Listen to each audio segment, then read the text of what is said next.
memulai ibadah, mari bersama-sama kita berkatakan dengan iman Mazmur 91 sebagai doa kita. Dalam lindungan Allah, orang yang duduk dalam lindungan yang maha tinggi dan bermalam dalam naungan yang maha kuasa akan berkata kepada Tuhan, tempat perlindunganku dan kubu pertahananku, Allahku yang kupercayai. Sungguh, dialah yang akan melepaskan engkau dari jerat penangkap burung, dari penyakit sampar yang busuk. Dengan kepaknya, ia akan menudungi engkau. Di bawah sayapnya, engkau akan berlindung. Kesetiaannya ialah perisai dan pagar tembok. Engkau tak usah takut terhadap kedahsyatan malam, terhadap panah yang terbang di waktu siang, terhadap penyakit sampar yang berjalan di dalam gelap, terhadap penyakit menular yang mengamuk di waktu petang. Walau 1.000 orang rebah di sisimu dan 10.000 di sebelah kananmu, tetapi itu tidak akan menimpamu.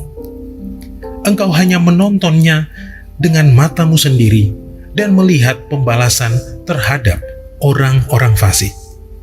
Sebab Tuhan ialah tempat perlindunganmu, yang maha tinggi telah kau buat tempat perteduhanmu. Malapetaka tidak akan menimpa kamu, dan tulah tidak akan mendekat kepada kemahmu. Sebab malaikat-malaikatnya akan diperintahkannya kepadamu untuk menjaga engkau di segala jalanmu. Mereka akan menatang engkau di atas tangannya, supaya kakimu jangan terantuk kepada batu. Singa dan ular tedung akan kau langkahi. Engkau akan menginjak anak singa dan ular naga. Sungguh, hatinya melekat kepadaku, maka aku akan meluputkannya. Aku akan membentenginya, sebab ia mengenal namaku. Bila ia berseru kepadaku, aku akan menjawab. Aku akan menyertai dia dalam kesesakan. Aku akan meluputkannya dan memuliakannya. Dengan panjang umur akan kukenyangkan dia, dan akan kuperlihatkan kepadanya keselamatan daripadaku.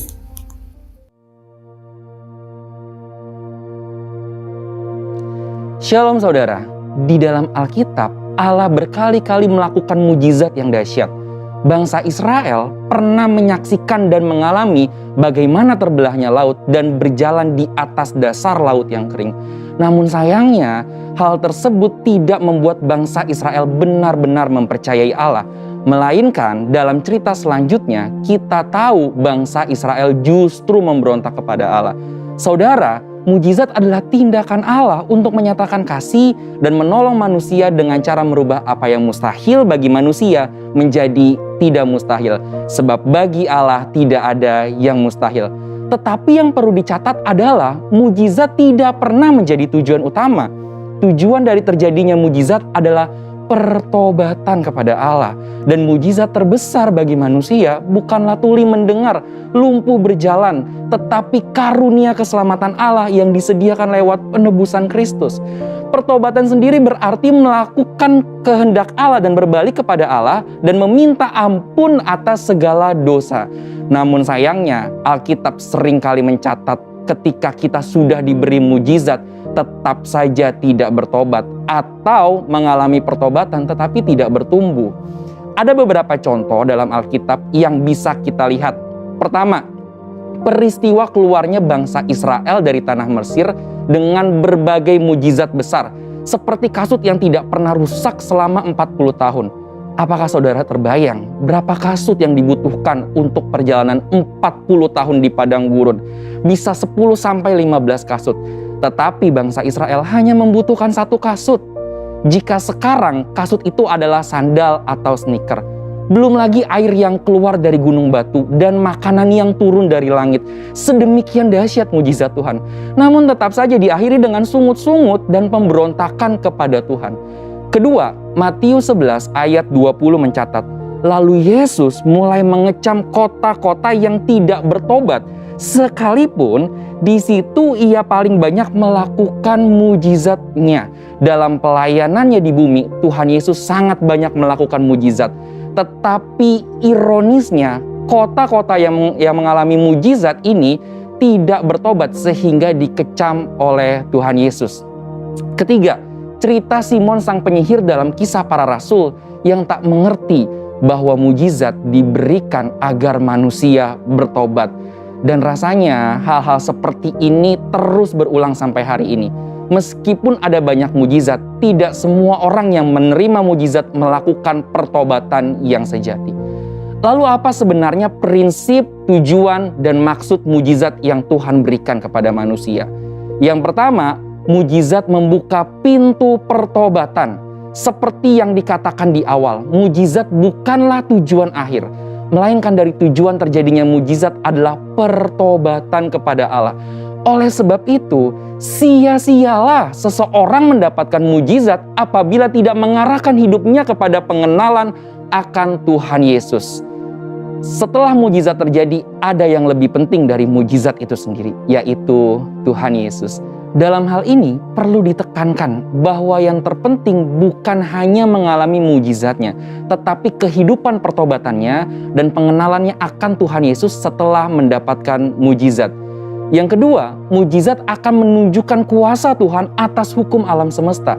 Prinsipnya adalah lewat mujizat kita tahu bahwa Allah berkuasa atas alam semesta dan segala makhluk di bawah kolong langit ini harus tunduk di dalam namanya.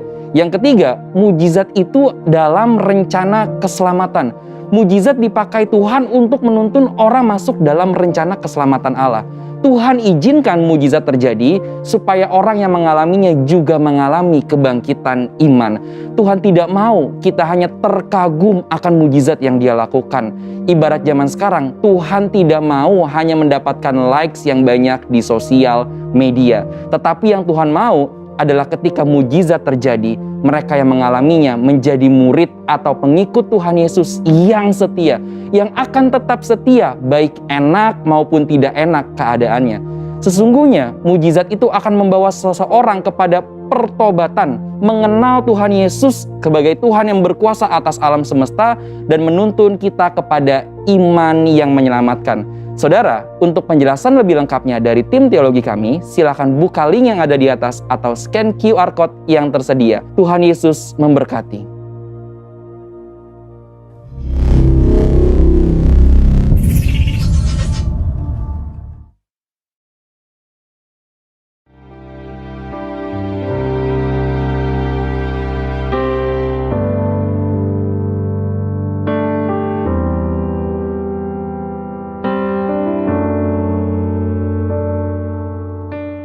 Beri tepuk tangan mereka buat Tuhan Yesus.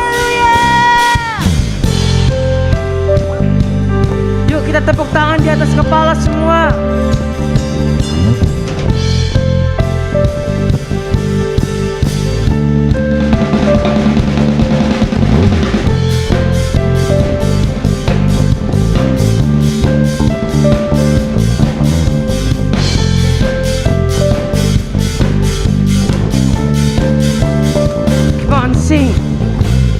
Melukis jagat raya, merangkai jagat raya, pencipta alam semesta, Pemilik kehidupan, pemilik kehidupan, yang sanggup menyelamatkan, dialah jalan kebenaran. Kami rindukan kuasa lawatan-Mu, kebangkitan pasti terjadi. Datanglah dan bertahta, kuasa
siapkan hati kita lebih lagi untuk mendengarkan firman Tuhan.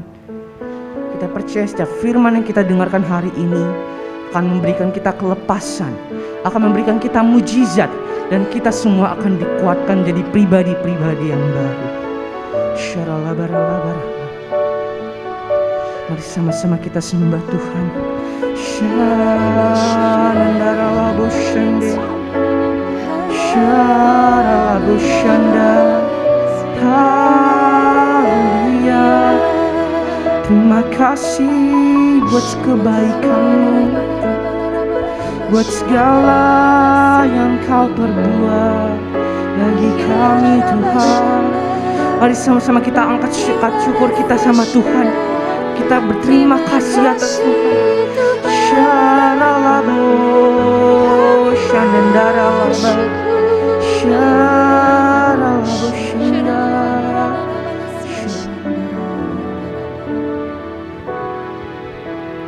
Masuk hadirat-Mu Tuhan dengan korban pujian. Masuk hadirat-Mu Tuhan, berhiaskan kekudusan di hadapan-Mu. Hadirat-Mu Tuhan, ku rasakan kedamaian di hadapan hadirat-Mu Tuhan. Ku nampak keagungan. Sama-sama kita katakan Yesus, Yesus, ku sembahkan, sujud di hadapan-Mu. Keinginan dalam hidupku hanya untuk menyembah-Mu. Beri kemuliaan buat Tuhan Yesus. Masuk hadirat-Mu Tuhan dengan korban terbaik, dengan korban pujian. Masuk hadirat-Mu Tuhan, berhiaskan kekudusan di hadapan-Mu, di hadapan hadirat-Mu Tuhan. Ku rasakan kedamaian di hadapan hadirat-Mu Tuhan. Ku nampak keagungan.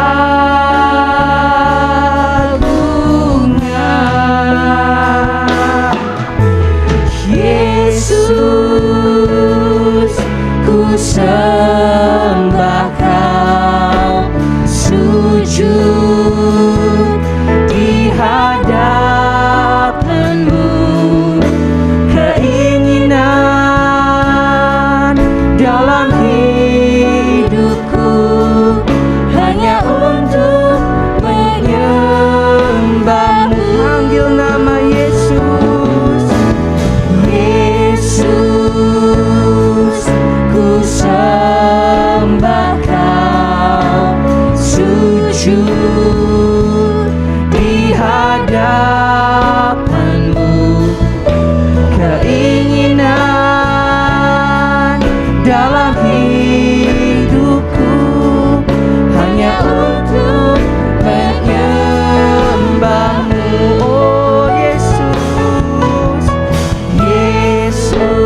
memuji Tuhan, kita terus berdoa.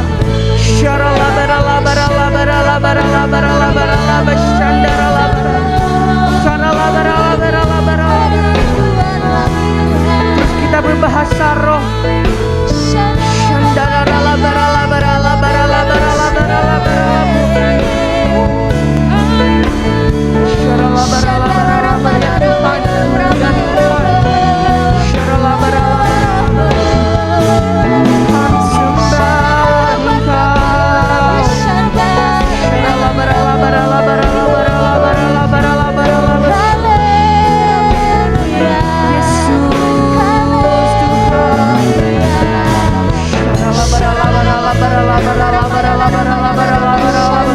Terus kita lebih lagi angkat suara kita untuk Tuhan.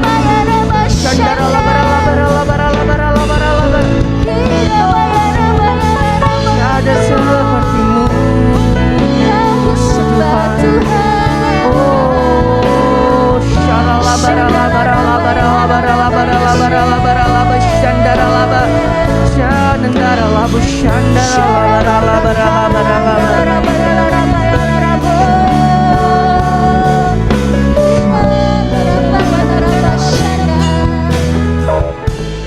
sama-sama kita katakan, Yesus,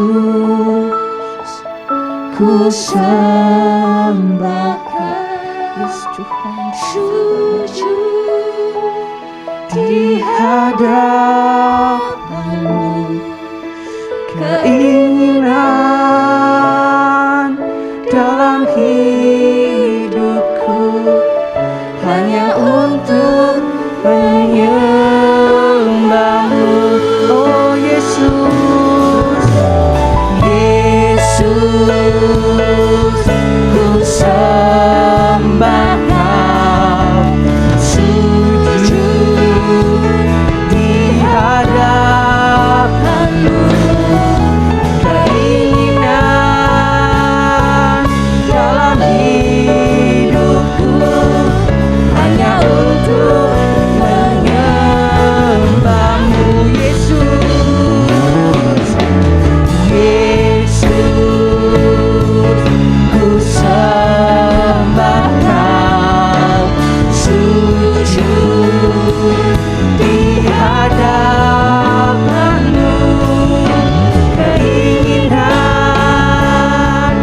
dalam hidupku hanya untuk menyembah-Mu, keinginan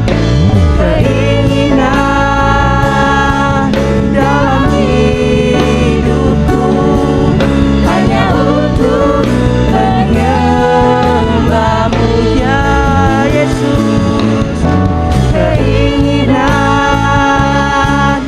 dalam hidupku hanya untuk menyembah-Mu. Haleluya Tuhan.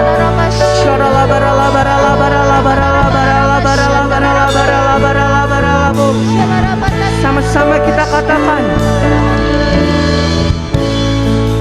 nyanyi Hosana bagi Rajaku yang duduk di tahta. Aku muliakan dan ku agungkan, Kaulah yang disembah. Ku nyanyi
Shalom, Bapak Ibu yang terkasih dalam Yesus. Kembali kita bertemu dalam ibadah minggu kedua bulan Maret ini. Saudara,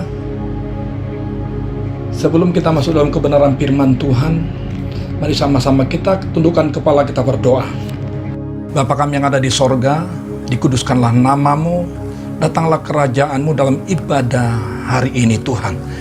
Sungguh kami bersyukur, berterima kasih, penyertaan begitu sempurna, Kau beri kami kekuatan, kesehatan, dan gairah yang terbaik. Kalau kami bisa berkumpul tempat ini semuanya karena kasih karunia-Mu. Terima kasih Roh Kudus, sebentar kami akan mendengar kebenaran firman-Mu.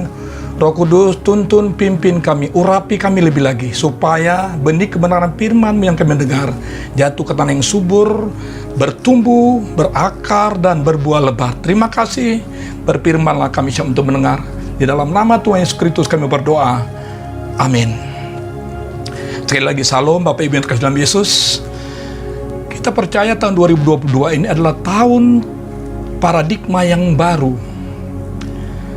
Tahun paradigma yang baru ini adalah inisiatifnya Tuhan. Tuhan ingin anak-anaknya, gereja Tuhan, selaras, seirama dengan keinginan Tuhan, dengan pikiran Tuhan. Firman Tuhan katakan dalam Yesaya 43 ayat 18, 19, dan 21. Firman-Nya, janganlah ingat-ingat hal-hal yang dahulu, dan janganlah perhatikan hal-hal yang dari zaman purbakala.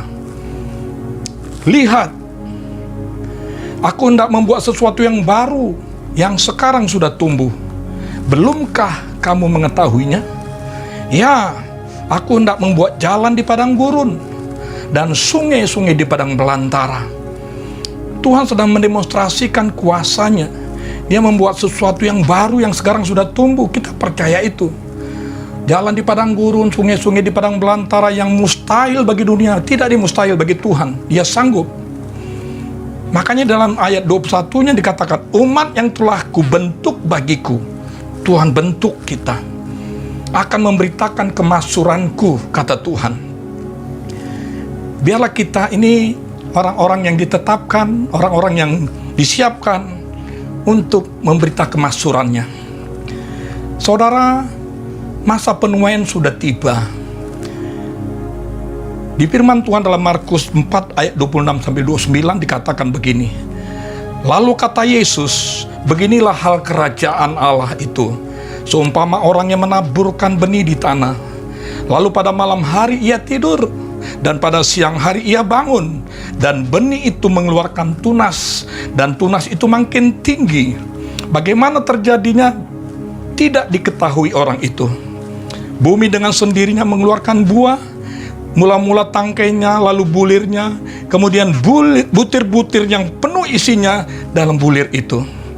Apabila buah itu sudah cukup masak, orang itu segera menyabit, sebab musim menuai sudah tiba.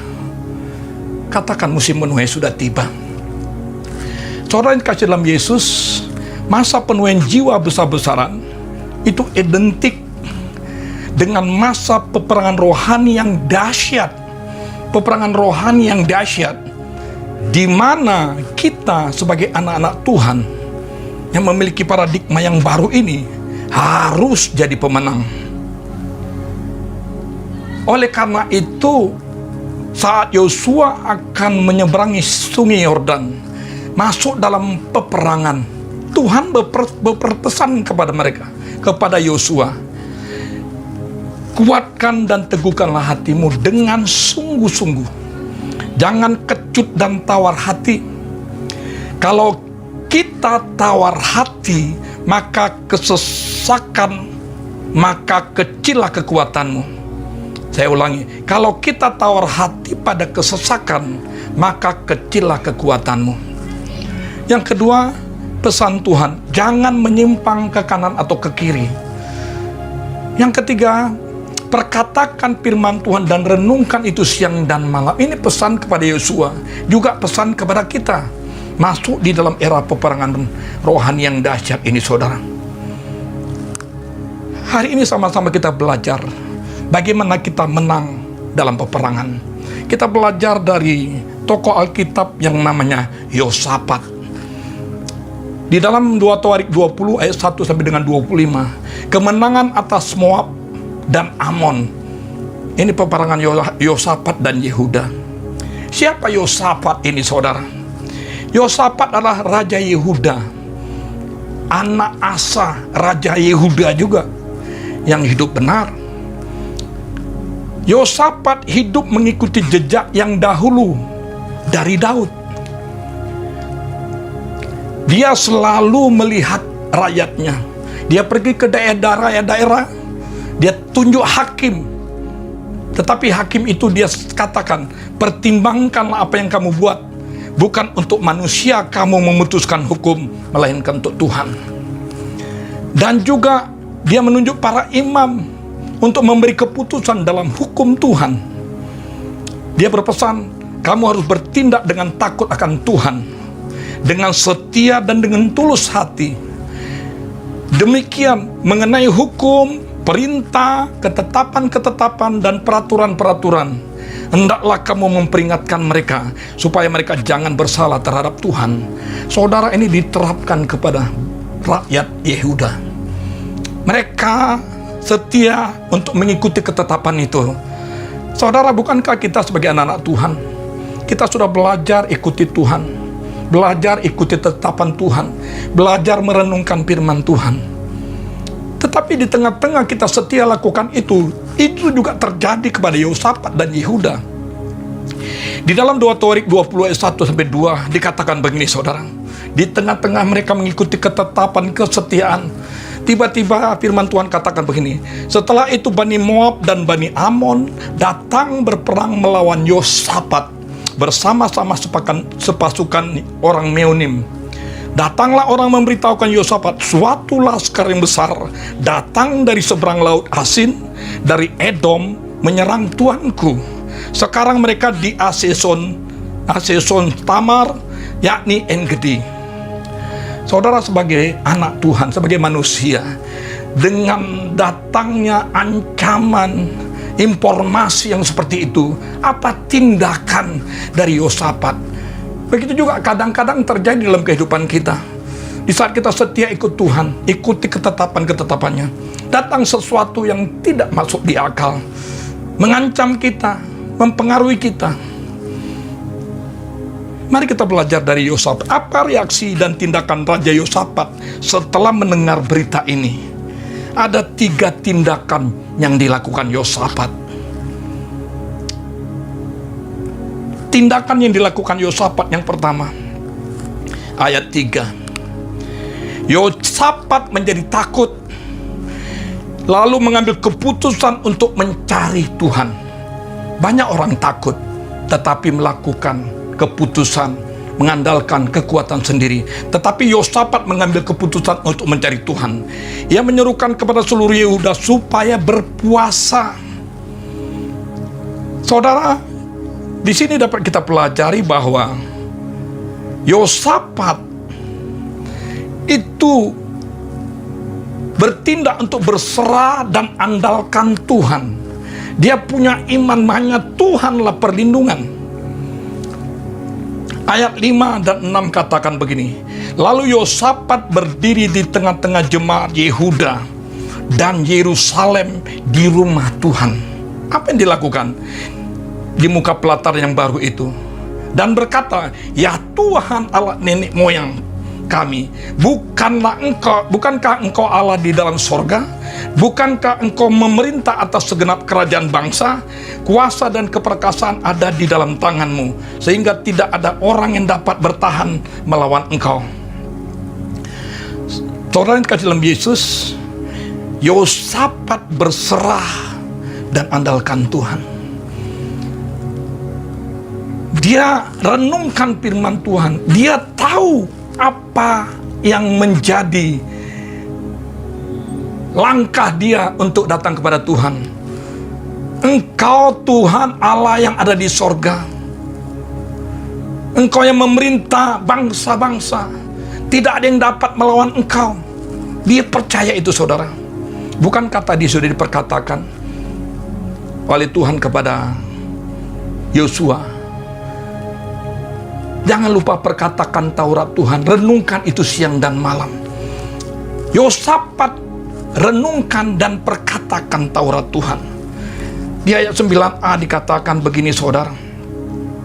Bila sesuatu malapetaka menimpa kami di saat dia berdiri di depan bait Allah, yakni pedang, penghukuman, penyakit sampar atau kelaparan, kami akan berdiri di muka rumah ini, di hadapanmu, karena namamu tinggal di dalam rumah ini. Saudara, dengan tegas, dengan percaya diri, dia berserah kepada Tuhan. Itu Yosafat, saudara. Dia bawa bangsa Yehuda kepada Tuhan. Bagaimana dengan kita? Di tengah-tengah masalah goncangan kondisi sosial, ekonomi krisis, dan juga saat ini virus corona COVID-19 Omikron, apa tindakan kita? Mari kita belajar dari Yosafat. Apa yang sudah kita renungkan, perkatakan itu. Bukankah engkau Allah yang ada di dalam sorga? Semua bangsa-bangsa menyembahmu di bawah kendalimu. Wow, dahsyat saudara. Oleh karena itu saudara, supaya iman kita bangkit timbul, tidak ada cara lain, kita mulai terus belajar untuk merenungkan firman Tuhan. Roma 10:17 katakan, iman timbul dari pendengaran, pendengaran akan firman Kristus. Banyak baca renungkan firman Tuhan. Ibrani 11 ayat 1 katakan, iman adalah dasar dari segala sesuatu yang kita harapkan. Kita harapkan apa? Kemenangan, keluar dari masalah, iman. Miliki iman yang kuat. Satu firman Tuhan katakan dalam Mazmur 33 ayat 19, sesungguhnya mata Tuhan tertuju kepada mereka yang takut akan Dia, dan kepada mereka yang berharap akan kasih setianya, untuk melepaskan jiwa mereka dari maut, dan memelihara mereka pada masa kelaparan. Wow, berharap, berserah, andalkan Tuhan. Saat-saat sekarang saudara, serangan-serangan itu bukan langsung dari musuh secara fisik, tetapi ada serangan apa? Krisis ekonomi, dari virus corona COVID-19, dari sosial yang sekarang saudara. Kita tahu kasih itu semakin dingin. Kalau model ini ada, bagaimana? Mari kita belajar berserah dan andalkan Tuhan. Miliki iman kepada Tuhan. Kalau kita dijauhi, dibenci oleh orang lain, disakiti, dikecewain orang, jangan balas kejahatan dengan kejahatan, tapi datang kepada Tuhan, serahkan semuanya kepada Tuhan. Katakan amin. Ini tindakan yang dilakukan Yosafat. Yang pertama, berserah dan andalkan Tuhan. Yang kedua, Yosafat berseru kepada Tuhan. Ini berbicara tentang berdoa. Ayat 9b katakan, dan kami akan berseru kepadamu di dalam kesesakan kami, sampai engkau mendengar dan menyelamatkan kami. Berseru, bicara tentang berdoa. Ya Allah kami, tidakkah engkau akan menghukum mereka? Karena kami tidak mempunyai kekuatan untuk menghadapi laskar yang besar ini, yang datang menyerang kami. Kami tidak tahu apa yang harus kami lakukan, tetapi mata kami tertuju kepadamu. Berseru kepada Tuhan, berdoa, bertalu-talu saudara. Kita tahu, percaya, iman tanpa perbuatan adalah iman yang kosong. Waktu kita berserah kepada Tuhan, kita juga mulai berdoa. Ini tindakan saudara, berdoa, mulai menabur. Di tengah-tengah krisis ekonomi, kita mulai belajar menabur, tindakan iman. Yesaya 33 katakan, berserulah kepadaku, maka aku akan menjawab engkau. Aku akan memberitahukan kepadamu hal-hal yang besar dan yang tidak terpahami, yakni hal-hal yang tidak kamu ketahui. Bagaimana kehidupan doa saudara? Secara pribadi, bagaimana kehidupan doa saudara secara korporat? Mari bangun, berseru kepada Tuhan. Bawa keluargamu, bawa bangsa ini, bawa gerejamu, berseru kepada Tuhan. Ini bertindak saudara. Berseru kepada Tuhan itu langkah bertindak. Mari bangun kehidupan doa saudara. Kita percaya perlindungan Allah sempurna. Dalam lindungan Allah, Mazmur 91 itu tindakan iman. Berdoa terus, katakan firman Tuhan. Orang yang duduk dalam lindungan yang maha tinggi dan bermalam dalam naungan yang maha kuasa, perkatakan Mazmur 91, itu tindakan. tindakan iman. Dalam tengah-tengah kondisi COVID-19 ini, apa yang juga kita harus lakukan? Tindakannya kita harus disiplin protokol kesehatan. Ikuti dengan setia. Kita percaya penyertaan Tuhan, pembelaan Tuhan akan memberi keluar dalam kehidupan kita. Tindakan apa lagi? Saudara, waktu orang mencaci kita, memaki kita, memarahi kita, jangan kita balas maki. Ampuni dia. Itu tindakan iman. Berkati dia. Dan juga saudara, di tengah-tengah krisis ekonomi sekarang, mari kita belajar tetap setia untuk mengembalikan miliknya Tuhan. Persepuluhan, setia dalam persepuluhan. Berseru kepada Tuhan, berdoa, tindakan iman. Yang ketiga saudara, tindakan yang dilakukan Yehosafat yang ketiga adalah di ayat 13. Sementara itu seluruh Yehuda berdiri di hadapan Tuhan, seluruh, juga segenap keluarga mereka dengan istri dan anak-anak mereka. Ini berbicara tentang bersama-sama. Ini berbicara tentang unity. Ada kekuatan dalam unity. Doa, pujian, penyembahan bersama-sama, unity siang dan malam.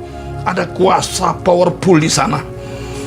Mari kita tekun melakukan ini bersama-sama dengan orang-orang kudus, dalam mesbah keluarga, di dalam rumah doa, di dalam menara doa. Mari kita bertekun bersama-sama berdoa untuk bangsa ini, bersama-sama berdoa untuk gereja kita, dan juga di kul-kul saudara. Mari kita bertekun berdoa.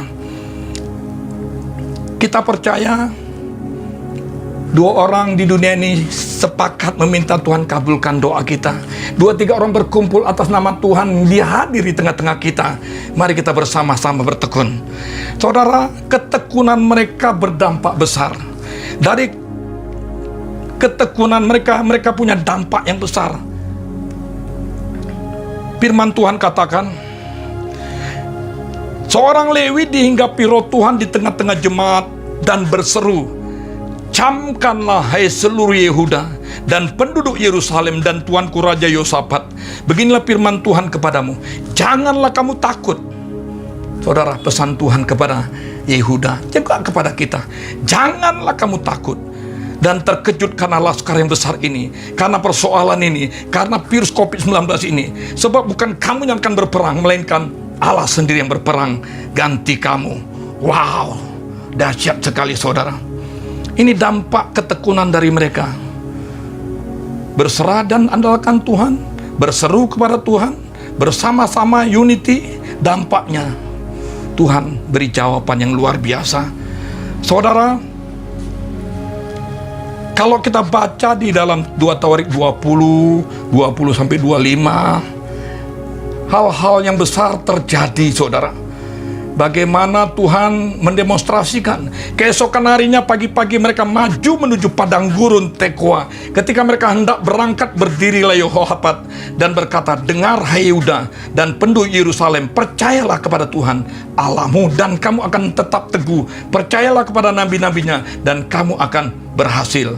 Setelah berunding dengan rakyat yang mengangkat, orang-orang akan menyanyi nyanyian untuk Tuhan dan memuji Tuhan dalam pakaian kudus semarak pada. Ini berbicara tentang doa, pujian, penyembahan. Mari tekun doa, pujian, penyembahan. Tuhan sendiri yang berperkara, turun tangan. Katakan amin. Kesimpulan dari pelajaran yang kita terima hari ini saudara, dalam firman Tuhan ini, kita dapat menyimpulkan bahwa Yehosafat dan rakyat Yehuda memperoleh kemenangan karena mereka berharap dan mengandalkan Tuhan. Ini iman yang kuat saudara. Yang kedua, mereka terus berseru kepada Tuhan, berdoa bertalu-talu. Yang ketiga, mereka bersama-sama berdiri di hadapan bait Allah. Ini berbicara tentang unity.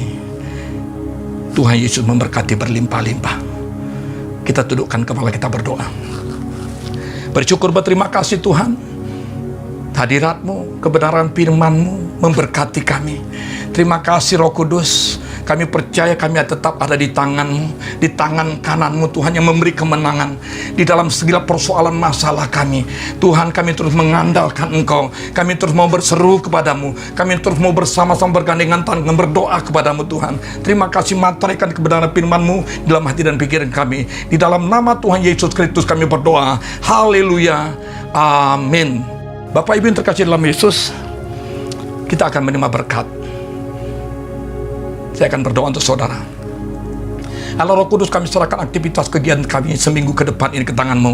Roh Kudus, tuntun pimpin kami, ajar kami untuk mengerti kehendak Bapa, ajar kami untuk mengenal Yesus dengan benar, ajar kami untuk bersekutu dengan-Mu lebih lagi Tuhan, lebih lagi. Terima kasih Tuhan, kalau sebentar kami akan berpisah satu dengan yang lain. Sebelum kami berpisah Tuhan, kami rindu menerima berkat daripada-Mu. Bapak Ibu terkasih dalam Yesus, arahkan hatimu, angkat tanganmu. Terimalah berkat, kasih karunia dan anugerah yang berlimpah-limpah dari Allah Bapa, di dalam nama yang terkasih Tuhan Yesus Kristus. Persekutuan nyaman dengan Roh Kudus menyertai kita mulai saat ini sampai saatnya Tuhan Yesus menyebut kita di awan-awan, bahkan kekal sampai selama-lamanya. Yang percaya dan berkati sama-sama katakan amin.